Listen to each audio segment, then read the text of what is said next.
Guys, स्वागत है आप सभी का मेरे C4U चैनल में। आज करते हैं डी और एफ ब्लॉक एलिमेंट्स का लेक्चर नंबर 5, जिसमें हम करेंगे प्रथम संक्रमण श्रेणी के तत्वों की सामान्य प्रवृत्तियां। इन सामान्य प्रवृत्तियों में दो प्रवृत्तियां हमने कर ली थी, एक तो थी परमाणु या आयनिक त्रिज्या और दूसरी कौन सी थी, आयनन ऊर्जा। आज करते हैं तीसरी, उत्प्रेरकीय गुण। थर्ड करते हैं उत्प्रेरकीय गुण।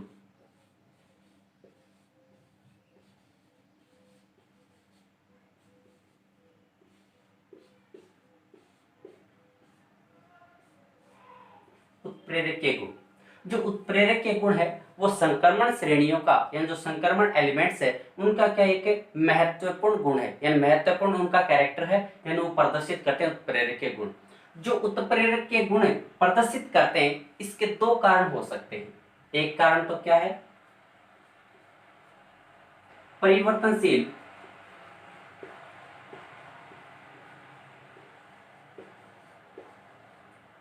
परिवर्तनशील ऑक्सीकरण अवस्था।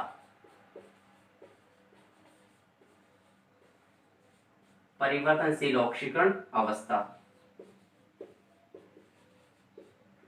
और दूसरा जो कारण है वो हो सकता है रिक्त डी कक्षक। रिक्त डी कक्षक यानी n-1 डी कक्षक। n-1 D कक्षक। अब ये दो कारण है जिनके कारण से जो संक्रमण एलिमेंट्स है वो क्या करते हैं, उत्प्रेरकीय गुण को प्रदर्शित करते हैं। जब कोई अभिकारक उत्प्रेरक के संपर्क में आता है, जब कोई भी अभिकारक उत्प्रेरक के क्या करता है, संपर्क में आता है, तो उनसे क्या होता है कि मध्यवर्ती का निर्माण होता है और उस मध्यवर्ती से उसके पश्चात क्या बनता है, उत्पाद बनता है। और उत्पाद बनने से के बाद में क्या होता है, जो उत्प्रेरक होता है वहां से हट जाता है और उस उत्प्रेरक को हम वापस दूसरी अभिक्रियाओं के लिए क्या लिया जा सकता है, उपयोग में लिया जा सकता है। जैसे हम कह सकते हैं A+B, ये दो हमने अभिकारक लिए और उत्प्रेरक की उपस्थिति में हम क्रिया करवा रहे हैं। इसकी उपस्थिति में उत्प्रेरक, अब उत्प्रेरक की उपस्थिति में अभिकारक थे, उत्प्रेरक की उपस्थिति में हमने अभिक्रिया करवा रहे हैं, तो पहले क्या बनता है, एक मध्यवर्ती बनता है। ये मान लिया हमने क्या बन गया, मध्यवर्ती। क्या बन गया, मध्यवर्ती। अब मध्यवर्ती बनने के पश्चात क्या प्राप्त होता है, उत्पाद प्राप्त होता है। क्या प्राप्त होगा, उत्पाद। और साथ में हम क्या कह सकते हैं, उत्प्रेरक। अब यहाँ पे जो उत्प्रेरक है उस उत्प्रेरक को हम वापस क्या कर सकते हैं, पुनः दूसरी अभिक्रिया में क्या लिया जा सकता है, उपयोग में लिया जा सकता है।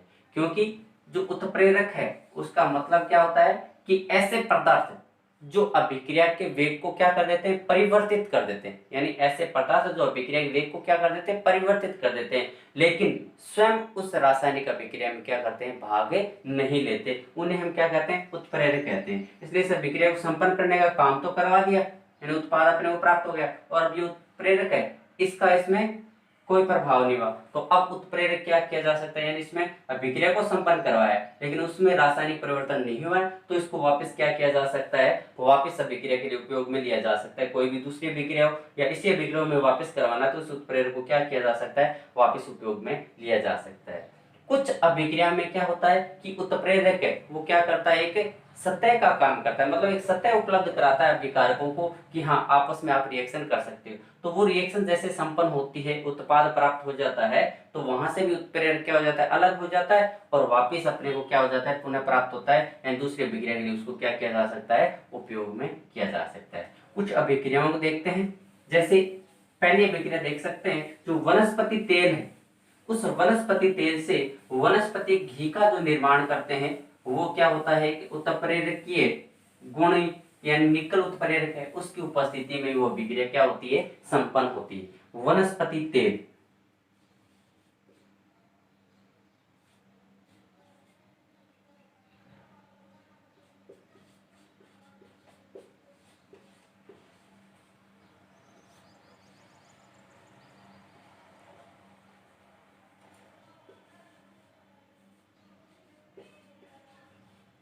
वनस्पति तेल है, इस वनस्पति तेल की हम हाइड्रोजन के साथ में रिएक्शन करवाते हैं निकल उत्प्रेरक की उपस्थिति में। हाइड्रोजन के साथ में रिएक्शन कराते हैं किसकी उपस्थिति में? निकल उत्प्रेरक की उपस्थिति में।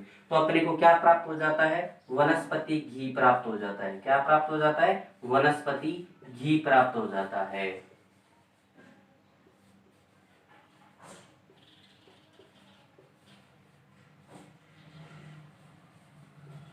ये वनस्पति घी प्राप्त हो गया। तो ये जो वनस्पति घी प्राप्त हुआ वो किसकी उपस्थिति में हुआ? निकल उत्प्रेरक की उपस्थिति में प्राप्त हुआ। तो ये क्या है? एक उत्प्रेरक के गुण की एक क्या है? एक रिएक्शन है, एक रासायनिक अभिक्रिया है। दूसरी रिएक्शन हम देखें तो हम कह सकते हैं जो हैबर विधि है, हैबर विधि, हैबर विधि में क्या करते हैं? अमोनिया को प्राप्त किया जाता है। हैबर विधि में क्या किया जाता है? अमोनिया को, यानी नाइट्रोजन N2 प्लस 3S2, इससे क्या करते हैं? आयरन और molybdenum MO, N2 plus 3S2, इससे क्या प्राप्त करते हैं? 2NH3 यानी अमोनिया को प्राप्त किया। इस अमोनिया को प्राप्त किया तो इसमें आयरन क्या करता है? उत्प्रेरक का काम करता है, और जो मोलिब्डेनम है वो किसका काम करता है? वर्धक का, यानी इसको बढ़ाने की क्रिया को, यानी अमोनिया उत्पादन को बढ़ाने की क्रिया को काम कौन करता है? एमओ करता है। तो आयरन उत्प्रेरक हो गया और एमओ क्या हो गया? वर्धक का काम में करता है। तो ये हैबर विधि। इसी प्रकार से और अभिक्रिया करें तो हम कह सकते हैं जैसे जो पॉलीथीन बनाते हैं, एथीन से पॉलीथीन का निर्माण है, वो भी क्या है? एक उत्प्रेरक की उपस्थिति में संपन्न होती है।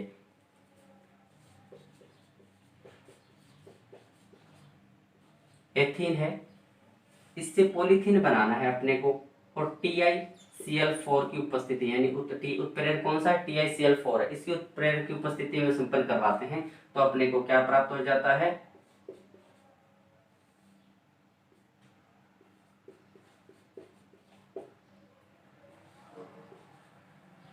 ये पॉलीथीन प्राप्त हो जाता है। क्या प्राप्त हो जाता है? पॉलीथीन। तो ये उत्प्रेरक की उपस्थिति में, TiCl4 की उपस्थिति में।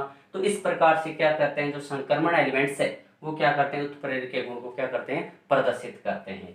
अगला चौथा गुण और देखते हैं इनका, जो है कलर का, यानी रंग। फोर्थ है वो क्या है? रंग।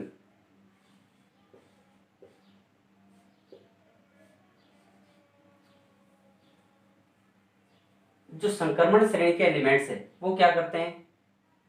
मोस्टली क्या होते हैं? कलरफुल होते हैं। मोस्टली क्या होते हैं? कलरफुल दिखाई देते हैं। यानी इनके ये सहसंयोजक या आयनिक दोनों यौगिक क्या कर सकते हैं? रंगीन बनाते हैं जो संक्रमण एलिमेंट्स है। जो कलरफुल होते हैं उसका कारण क्या है? कि इनमें क्या पाया जाता है? क्या कह सकते हैं? रिक्त डी कक्षक पाए जाते हैं। रिक्त डी कक्षक पाए जाते हैं, जिससे क्या हो जाता है? यानी डी जो संक्रमण होता है, डी संक्रमण, डी संक्रमण, यहाँ डी संक्रमण के कारण से क्या होता है? ये जो कंपाउंड्स बनाते हैं वो क्या दिखाई देते हैं? अपने को कलरफुल दिखाई देते हैं। जो आयंस होते हैं वो क्या दिखाई देते हैं? कलरफुल दिखाई देते हैं। डी संक्रमण से अभिप्राय क्या है? यानी जो ये संकुल बनाते हैं तो उनमें क्या बनते हैं? दो प्रकार के कक्षक बनते हैं। एक तो कौन सा बनता है? T2G, एक तो बनता है T2G और एक कौन सा बनता है? EG। एक T2G, एक कौन सा बनता है? EG। अब ये तो निम्न ऊर्जा स्तर के कक्षक हो गए, और ये कौन से हो गए? उच्च ऊर्जा स्तर के कक्षक हो गए। तो अब निम्न ऊर्जा स्तर से इलेक्ट्रॉन कहाँ चले जाते हैं? उच्च ऊर्जा स्तर में चले जाते हैं। तब अपने को क्या होता है? कलर दिखाई देता है। और ये कलर किस प्रकार का दिखाई देगा? जो कंपाउंड जिस कलर को वो क्या करेंगे? अवशोषित करेंगे, उसका जो पूरक कलर होता है वही कलर अपने को क्या होगा? दिखाई देगा। यदि कोई पदार्थ है या कोई यौगिक कंपाउंड है वो पूरे कलर में, जो श्वेत प्रकाश हम जिसको बोलते हैं 7 कलर्स होते हैं, उन सारों को क्या कर ले? एब्जॉर्ब कर ले। ये कोई पदार्थ है, ये पूरी जो श्वेत प्रकाश उसको ऑब्जर्व कर ले, तो अपने को ये कैसा दिखाई देगा? ब्लैक कलर का दिखाई देगा, यानी काला दिखाई देगा। और यदि ये एब्जॉर्ब नहीं करे, वैसा उतना उतना वापस क्या कर दे? वापस उत्सर्जित कर दे, तो ये अपने को कैसा दिखाई देगा? श्वेत कह सकते हैं, या रंगहीन कह सकते हैं। श्वेत दिखाई देगा, या कह सकते हैं रंगहीन दिखाई देगा, रंगहीन। लेकिन ये पदार्थ क्या करता है? जो श्वेत प्रकाश इस पे डाला जाता है उसमें कुछ प्रकाश को तो क्या कर लेता है, अवशोषित कर लेता है, और कुछ को क्या कर देता है, वापस से उत्सर्जित कर देता है। तो ये अपने को क्या दिखाता रहता है, रंगीन दिखाई देता है। क्या दिखाई देता है, रंगीन दिखाई देता है। तो अब इस रंगीन में जो 7 कलर्स होते हैं वो अपने को दिखाई देते हैं। कौन कौन से हैं, जैसे विबज्योर,